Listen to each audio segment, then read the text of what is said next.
আজ আমরা এমন কিছু নির্দেশনার গভীরে যাব যা প্রায় ১৫০ বছর আগে লেখা হয়েছিল, কিন্তু শুনলে অবাক হবেন আজকের দিনের কন্টেন্ট ক্রিয়েটরদের জন্য এটা ঠিক ততটাই প্রাসঙ্গিক।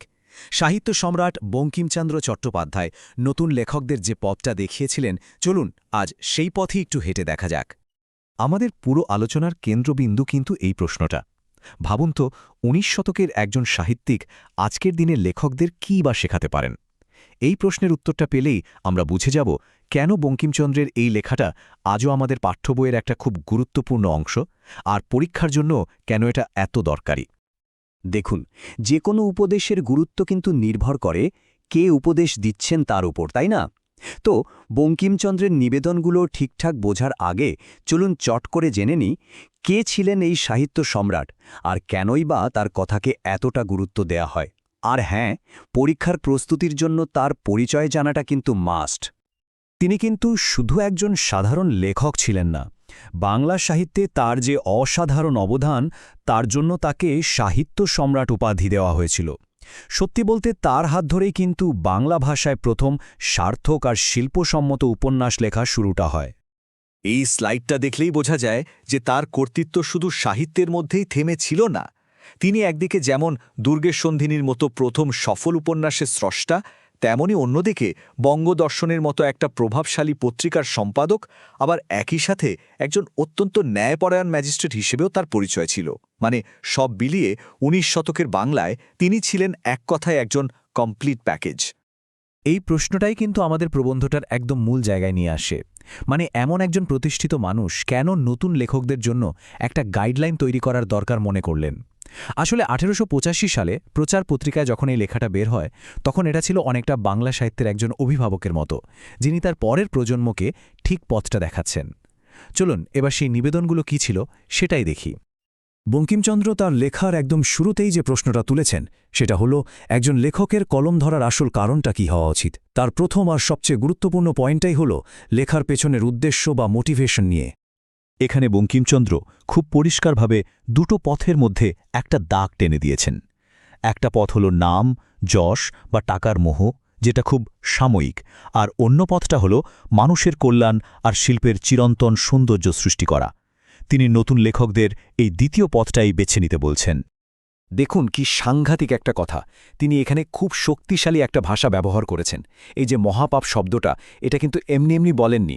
তিনি বোঝাতে চেয়েছেন যে একটা মহৎ উদ্দেশ্য ছাড়া কলম ধরাটা শুধু একটা ভুল নয়, এটা একটা মারাত্মক অনৈতিক কাজ।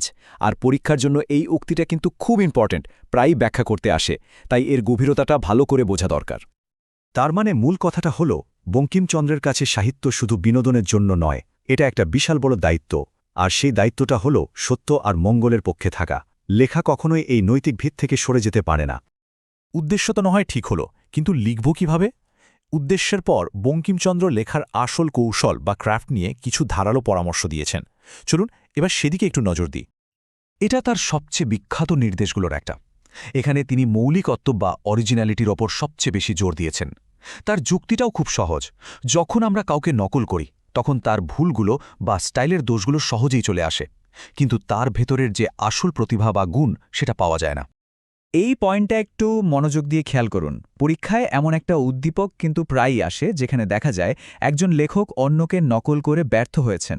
তখন বঙ্কিমচন্দ্রের এই উক্তিটার সাথে তার মিল বা অমিলটা তুলে ধরতে বলা হয়। তাই মৌলিকত্বের এই আইডিয়াটা বোঝা কিন্তু খুব জরুরি। ভাষাকে অকারণে কঠিন বা জমকালো করার যে একটা প্রবণতা থাকে, সেটার বিরুদ্ধে এটা একটা খুব জোরালো কথা। বঙ্কিমচন্দ্রের মতে লেখার আসল সৌন্দর্য হলো তার সরলতায়। কারণ লেখার মূল উদ্দেশ্য তো পাঠককে কিছু বোঝানো, নিজের পাণ্ডিত্য দেখানো নয়, তাই না? আর এই স্লাইডটা দেখুন, পুরো প্রক্রিয়াটাকে কি দারুণভাবে এক জায়গায় নিয়ে এসেছে। প্রথমে অনুকরণ বাদ দেওয়া, তারপর পাণ্ডিত্য দেখানোর লোভ ত্যাগ করা, আর সবশেষে সরলতাকে আপন করে নেওয়া। এই তিনটে ধাপ মিলেই কিন্তু একজন লেখকের নিজস্ব স্টাইল তৈরি হয়। এটা আসলে লেখকের আত্মবিশ্বাস অর্জনেরও একটা পথ। সবশেষে বঙ্কিমচন্দ্র লেখা চূড়ান্ত করার জন্য কিছু খুব প্র্যাকটিক্যাল আর ডিসিপ্লিন স্টেপের কথা বলেছেন। কারণ ভালো লেখার জন্য শুধু লিখলেই তো হয় না, তাকে ঘষে মেজে নিখুঁত করতে হয়। এখানে তিনি একজন লেখকের শৃঙ্খলা আর সততার ওপর জোর দিয়েছেন।